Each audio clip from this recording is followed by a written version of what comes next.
Hello all, welcome to the focus points, and this is how the interior of the focus points looks like.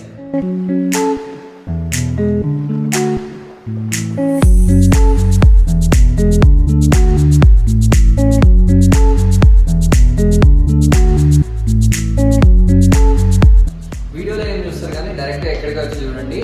6th April నుంచి 10th April వరకు free classes ఉంటాయి. ఒకసారి వచ్చి చూసి classes విని join అవ్వాలా వద్దా అని డిసైడ్ అవ్వండి. But I have that feeling that you definitely love focus points. మీరు ఇక్కడ విన్న క్లాసెస్ అన్ని యాజ్ ఇట్ ఈస్గా యూట్యూబ్లో కూడా అప్లోడ్ చేస్తాను. సో దట్ మీకు ఎప్పుడు ఎక్కడ ఎలాంటి డౌట్ వచ్చినా కానీ ఆ వీడియో మీరు క్లిక్ చేస్తారనుకో నా క్లాస్ మళ్ళీ వస్తుంది. సో మీకు ఇంకా ఏమైనా డౌట్స్ ఉన్నా కానీ అక్కడ కామెంట్ చేస్తే I will definitely try to clarify your doubts. So this is like an upgradation to your education. It's not like a tuition, it's completely different concept. మీరు ఇక్కడికి వచ్చేటప్పుడు ఒక బుక్తో వస్తే చాలు, you will arrange everything here. We teach here using projectors rather than text. Location Google మ్యాప్స్లో focus points అని search చేస్తే వచ్చేస్తుంది. మీరు ఆఫ్లైన్ క్లాసెస్ చూసి ఉంటారు, ఆన్లైన్ క్లాసెస్ చూస్తుంటారు, but this has both. Thank you for your time.